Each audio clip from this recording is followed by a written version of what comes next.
Après des mois de travail, c'est enfin aujourd'hui que nous remettons le moteur dans la Lamborghini Murciélago et que nous la démarrons pour la première fois.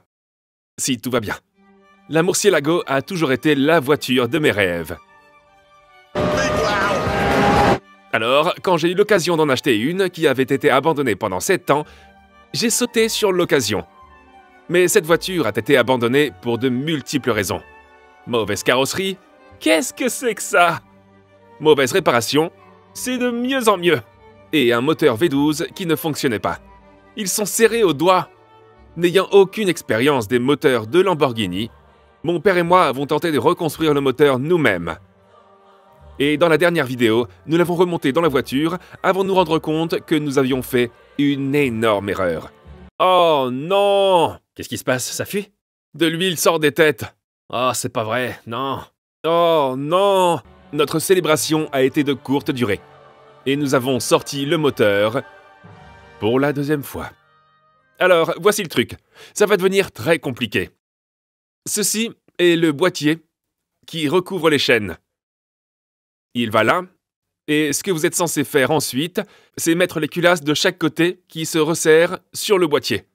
C'est ce que nous avons fait la première fois. Le problème, c'est que nous avons oublié 2 joints sur le dessus de la tête, ce qui a provoqué une fuite d'huile. Ce que nous essayons de faire maintenant, c'est de tricher pour remettre tout cela en place sans avoir à démonter les culasses. Vous pouvez voir l'espace dans le joint de la tête ici, où le joint torique aurait dû être placé, et ici, sur le côté droit également. Mais en regardant sur la partie 7 de la construction, où nous avons soulevé les têtes sur le moteur, vous pouvez voir que nous les avons clairement oubliés. Plusieurs personnes nous ont dit qu'il n'était pas possible d'enlever ce boîtier sans enlever les têtes. Ce qui nous a donné envie de le faire davantage. Voyons ce qu'il en est. L'objectif est d'appliquer du mastic RTV sur le dessus des culasses. Ce produit peut être utilisé à des températures élevées et il aidera les nouveaux joints toriques, qui n'ont coûté que 8 livres sterling chacun, chez Lamborghini, à adhérer au sommet des culasses pendant que nous glissons le carter. Ce scellant dit que c'est indiqué pour les Murciélago. Une fois les joints toriques en place, nous avons passé de la Loctite tout autour du moteur, comme indiqué dans le manuel. Nous avons ensuite quelques joints toriques à placer dans le carter, comme nous l'avons déjà fait, et le défi suivant était d'essayer de le faire glisser sans endommager les joints de la tête ou déplacer les joints toriques. Et cette chose doit glisser sur le carter. En raison de la pression exercée par chaque tête, elles essayent de pousser le boîtier vers le bas, de sorte que nous devons presque pousser les têtes vers le haut avant de pouvoir les réinstaller. C'est très vague, mais c'est pour ça que j'ai cette énorme barre. Je le soulève sur le côté. Ouais.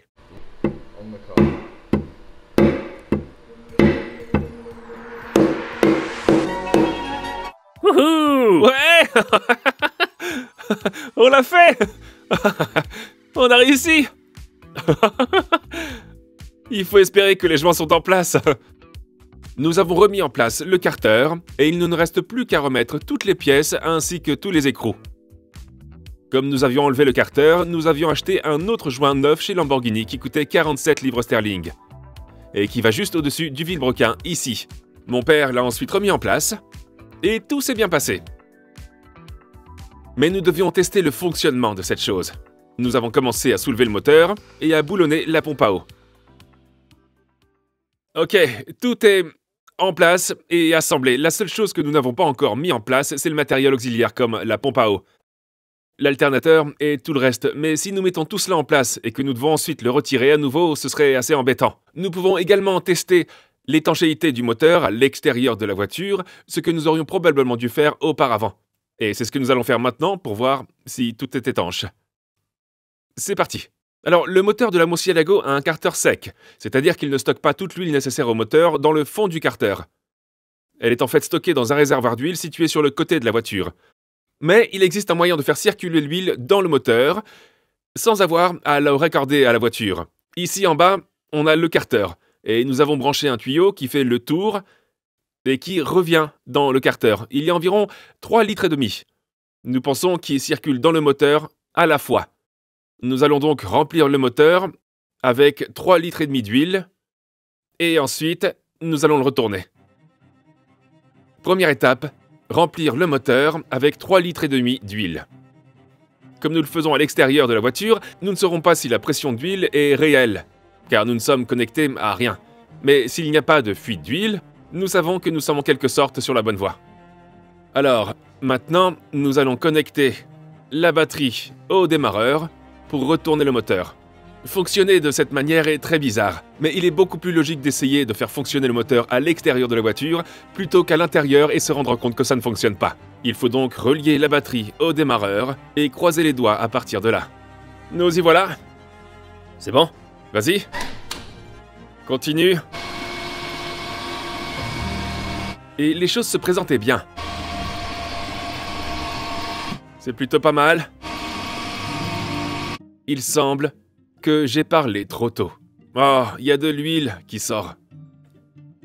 Non! L'huile sort. Vraiment? Ouais, regarde ici, là. Non! Un des côtés, ça va. Par contre, l'autre côté, c'est le déluge. Bien que nous ayons colmaté un côté du moteur, de l'huile s'échappe toujours du côté droit.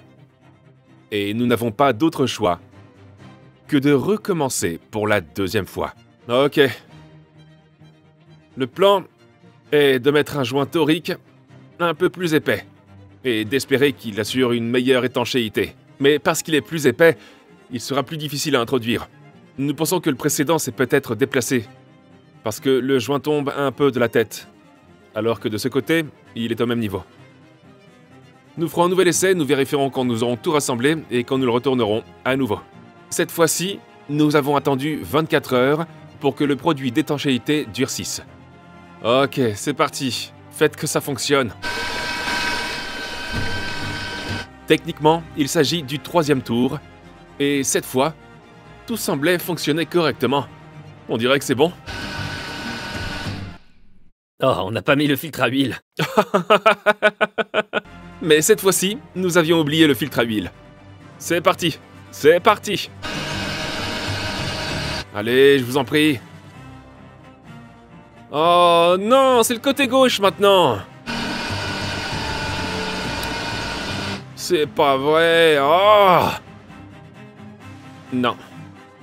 Ça fonctionne pas.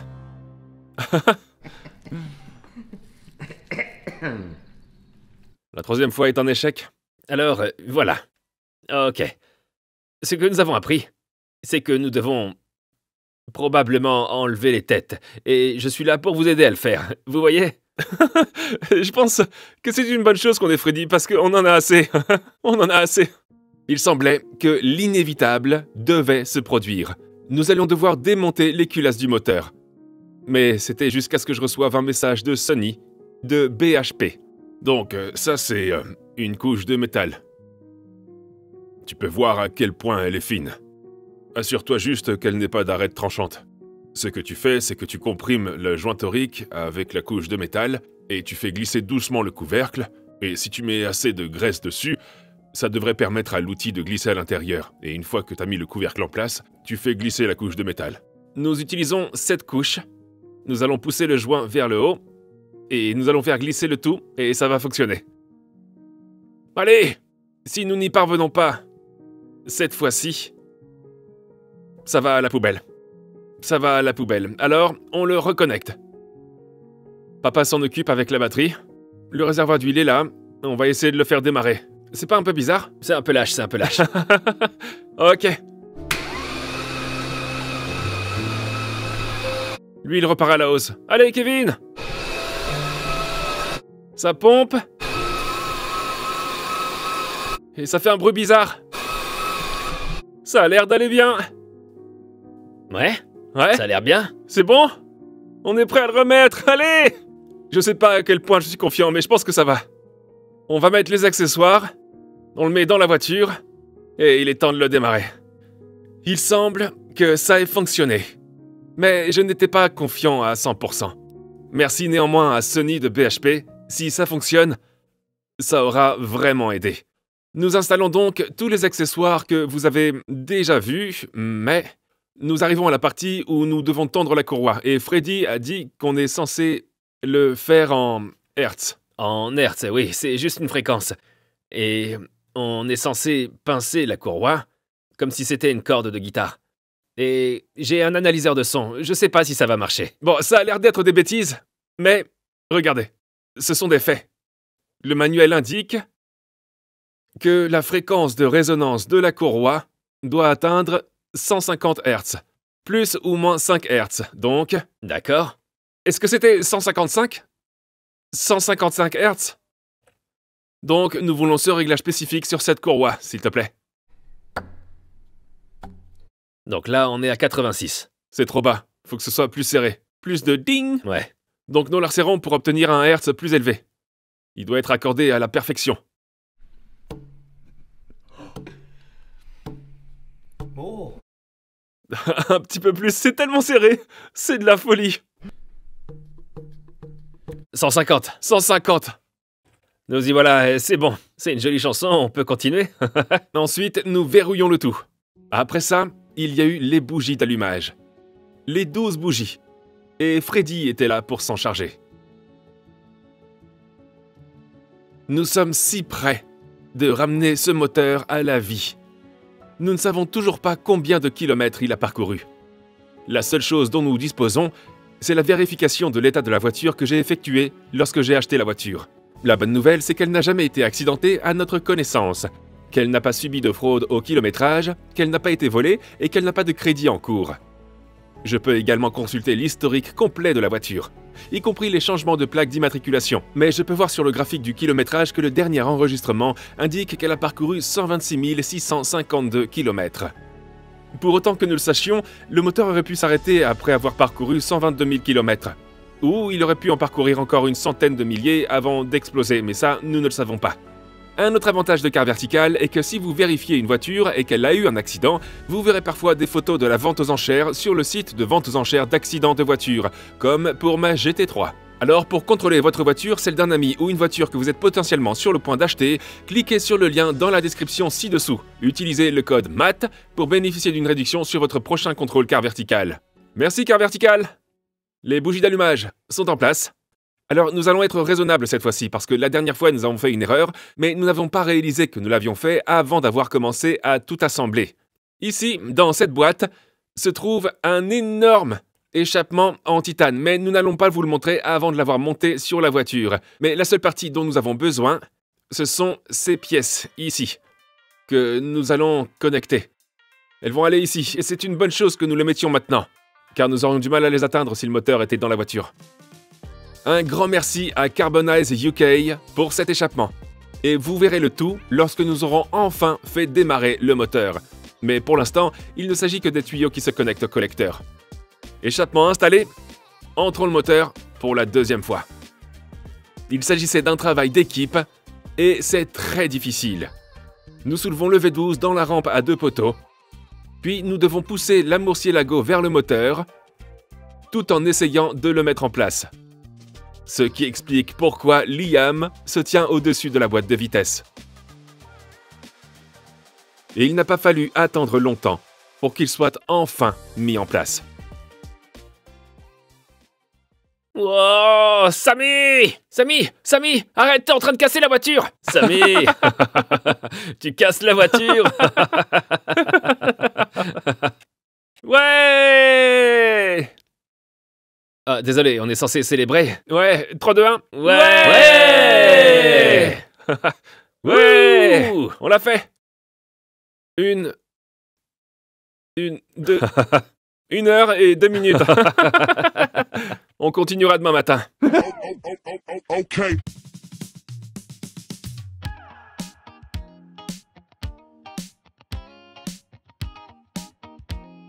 Le lendemain matin, l'ambiance était au beau fixe. C'est aujourd'hui que nous avons enfin pu démarrer le moteur de la Murcielago pour la première fois. Depuis 7 ans.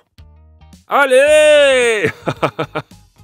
Nous devions faire le strict minimum pour faire démarrer la voiture, c'est-à-dire raccorder les conduites au démarreur, les conduites d'huile au carter et les conduites de carburant à la rampe d'alimentation. En outre, il y a un certain nombre de connexions électriques à effectuer pour démarrer la voiture. La dernière fois que j'ai fait le plein d'huile, j'ai mis toute l'huile dans le moteur, ce qui n'était pas correct. Il faut 11 litres. Mais selon le manuel, vous n'êtes censé verser que 3 litres d'huile dans le moteur et les 8 autres dans le réservoir, là. C'est donc la bonne façon de procéder, et c'est ce que nous allons faire. Il y a 8 litres d'huile dans le réservoir d'huile séparée. Puis, 3 litres d'huile dans le moteur proprement dit. Sachez que les gars de DD voulaient aussi faire tourner le moteur pour s'assurer qu'ils avaient la pression d'huile avant de le démarrer, et c'est exactement ce que je vais faire. Pour ça, il y a 2 relais de carburant ici, que vous pouvez débrancher à l'arrière. Ça va arrêter l'alimentation du moteur, il va donc tourner et nous espérons voir sur le tableau de bord que nous avons un signe de pression d'huile. Merci les gars de DD de nous avoir montré ça. Maintenant voyons si nous avons une pression d'huile. Je n'étais pas certain de la quantité d'huile à utiliser lorsque le moteur est en train de tourner. Nous y voilà! Mais un petit peu est mieux que rien. On n'a pas 6 bars, mais on a quelques bars. Je pense que c'est bon. Tu veux regarder? Non, j'ai regardé juste s'il n'y avait pas une fuite d'huile. Ah ouais. Il n'y a pas eu de fuite? Rien ne fuit? T'as regardé sous la voiture? Non, je l'ai pas fait. Un pas de plus. Il ne reste plus qu'à ajouter du carburant frais et à demander à l'un d'entre vous de le faire démarrer. N'oubliez pas que quelqu'un qui a acheté le sweat à capuche ou le t-shirt Save the Manuals viendra démarrer la voiture pour la première fois et Anna nous a trouvé un gagnant. Bonjour. Bonjour, est-ce que c'est Lee? Oui. Ouais, c'est Matt Armstrong qui appelle. Bonjour. Comment ça va? C'est un peu hasard et on espère que vous y parviendrez. On se demandait si vous pouviez venir ici et démarrer pour la première fois la Murcielago. Vous plaisantez? Non. Non, vous pensez que c'est possible? Félicitations Lee, vous avez acheté un t-shirt Save the Manuals et donc vous avez gagné l'opportunité de démarrer la Lamborghini Murcielago. Espérons qu'elle démarre pour lui, mais aussi pour nous. Lee a indiqué qu'il pouvait se rendre sur place le soir après son travail, ce qui nous laissait environ 3 heures, pour nous assurer que ce véhicule allait bien démarrer lorsqu'il tournerait la clé. La première chose à faire était de trouver une étincelle, et d'après ce que j'ai vu, il semble que nous ayons eu une étincelle au niveau des bougies. J'ai ensuite vérifié le carburant qui semblait pomper, mais lorsque nous avons mis la voiture en marche, elle n'a même pas essayé de s'allumer.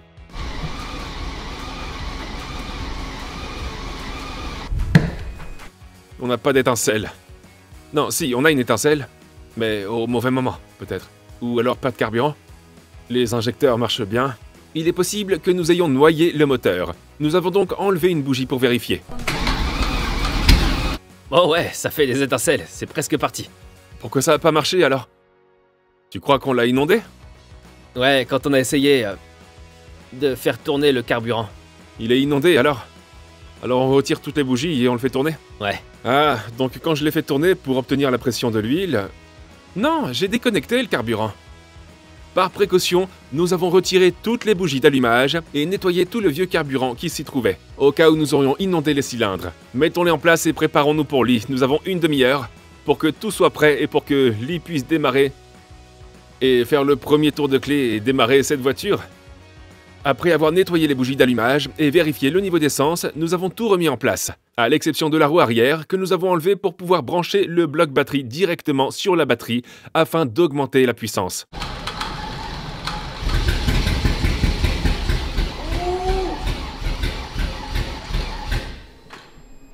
T'en penses quoi? Il y a eu de l'activité. Elle essaye, non?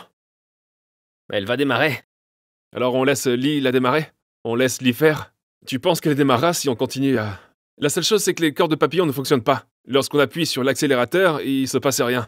Je pense pas que ça fonctionne comme ça. Je pense qu'on doit le démarrer pour pouvoir fonctionner. Ok. On attend Lee maintenant. Il sera là dans 10 minutes. Nous y sommes. Des mois de travail. Et nous sommes sur le point de savoir si nous avons bien fait les choses. Et si ce n'était pas le cas, nous le saurions maintenant. Alors voici Lee et Fred. Ouais. Et Sarah. Et ils sont venus démarrer la Murcielago pour la première fois. Et j'espère qu'elle démarrera. J'espère vraiment qu'elle démarrera. Bon, on va aller droit au but. Allons-y. Ça va être assez bruyant. Parce que le pot d'échappement sort tout droit. Continuez à la faire tourner si le moteur démarre. On n'est pas sûr si les cordes de papillon fonctionneront ou non. Mais si le moteur tourne, laissez-le tourner. Et on criera pour vous prévenir et l'éteindre. Vous êtes prêts? Vous devez donc d'abord appuyer sur le dispositif d'immobilisation. Ouais. Et tourner la clé. Je sais pas s'il faut donner un coup d'accélérateur ou quoi, mais... c'est parti. Faut que j'arrive à entrer. Ouais, ouais. Tu crois qu'elle va démarrer? Je suis pas sûr. Appuie ensuite sur le bouton de l'immobilisateur. D'accord.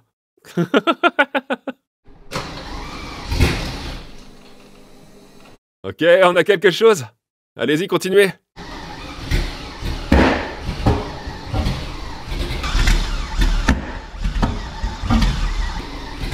Continuez.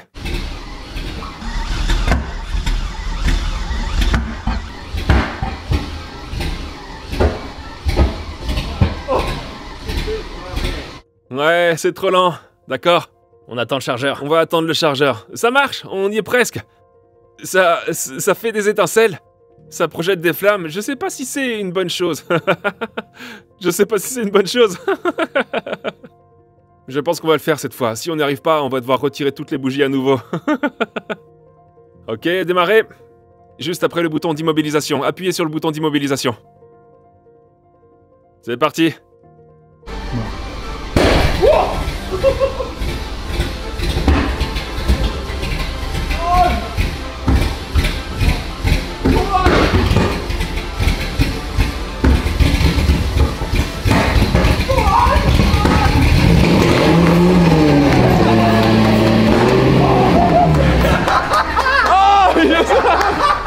Ouais. Vous l'avez éteint? Ou il s'est éteint tout seul? Il s'est éteint de lui-même. Ah d'accord, bon, et ben, il a démarré. Au moins il a démarré. Merci Lee, excellent. Comment est-ce qu'il s'est éteint alors? Est-ce qu'il s'est éteint tout seul? Alors qu'il s'éteignait, Ouais. j'ai appuyé à nouveau sur l'accélérateur et le moteur s'est éteint. J'avais plus D'accord. rien. Lee ne voulait pas être responsable de l'explosion de la voiture. C'est donc moi qui ai fait la tentative suivante. Vous êtes prêts?